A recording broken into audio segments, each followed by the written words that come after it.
Bonjour à tous. Bienvenue sur la chaîne Projet C. Je suis Touré Ousmane Mohamed, technicien et formateur génie civil.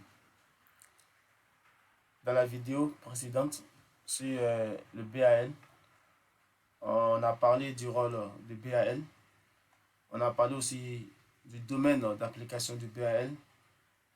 On a parlé également de la notion d'état limitant et les différents états limites en construction. Et pour finir, on a parlé aussi de la combinaison. Donc pour ceux qui ne sont pas encore abonnés, abonnez-vous pour ne pas rater la prochaine vidéo. Donc on disait, aujourd'hui on va parler de la différence entre ces deux états limites. On a état limitant de service et état limitant ultime. État limite de service, c'est un état dans lequel les éléments de structure en béton armé doivent fonctionner sans fissure ni imperfection. Qui parle des éléments en béton armé parle du plancher, poteau, poutre, semelle, etc. En fait. Donc ces éléments doivent fonctionner sans fissure ni imperfection. On a, lorsque cette limite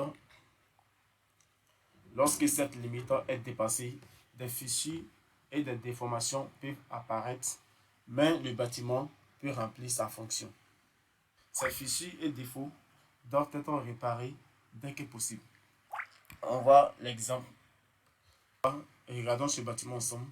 On voit que le bâtiment est à l'aise, a dépassé son état limite de service. Donc on voit maintenant l'apparition des fissures sur le bâtiment. Les fissures doivent être réparées dès que possible. Avec ces fissures, on peut continuer à habiter dans cette maison ou dans ce bâtiment. La combinaison des charges à prendre en compte, on a ELS, on a NC égale à le poids permanent plus le poids variable. Donc on a G égale à la charge permanente ou le poids permanent ou la charge morte. Ici on a quoi? On a la charge d'exploitation ou la charge variable. Ensuite, on vient sur le deuxième état limitant de service. On a état limitant ultime, élu. Élu, c'est un état dans lequel les éléments de structure en béton armé ne s'effondrent pas.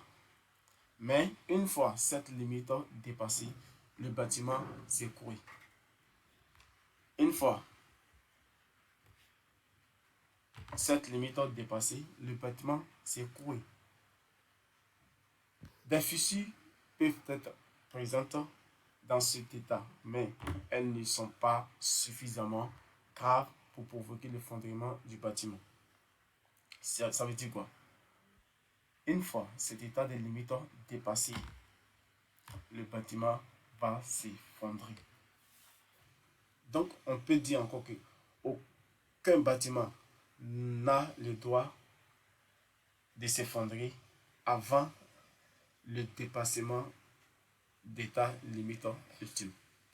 Aucun bâtiment ne doit laisser apparaître une fissure, une imperfection avant le dépassement de l'état limitant du service. J'espère qu'on comprend bien.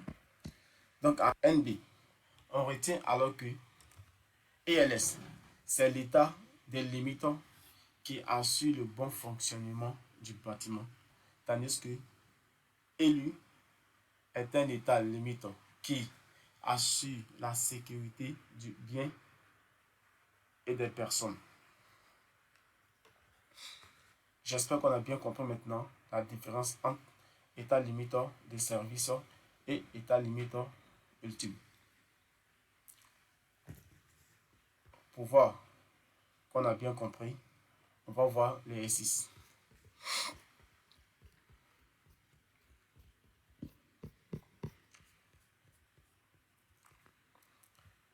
Donc on vient sur l'exercice. Indiquer dans les différents cas, indiquez dans les différents cas ci-dessous quel est l'état limitant à considérer. Exemple A. Cas de limitation de flèche. B. Contrainte de compression du béton. C. Équilibre d'un mur de soutènement, stabilité ou renversement. Cas de fissuration très préjudiciable.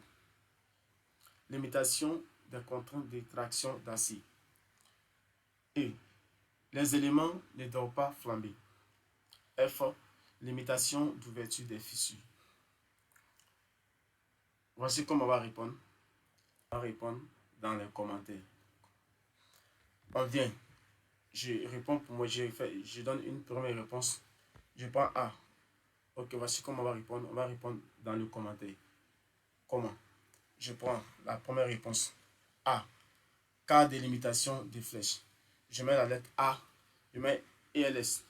Si c'est état limite de service qu'on doit considérer dans un cas de limitation de flèches, je mets A.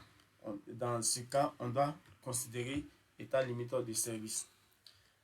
La lettre B, si c'est état limiteur ultime qu'on doit considérer, je mets B, c'est état limiteur ultime qu'on doit considérer. Ainsi de suite jusqu'à au point G.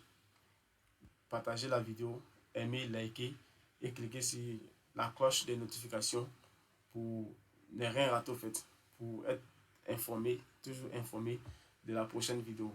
Toujours demander de partager et de partager les vidéos. Et si c'est, on va se dire bonne chance à tous et à bientôt pour la prochaine vidéo. Coucou.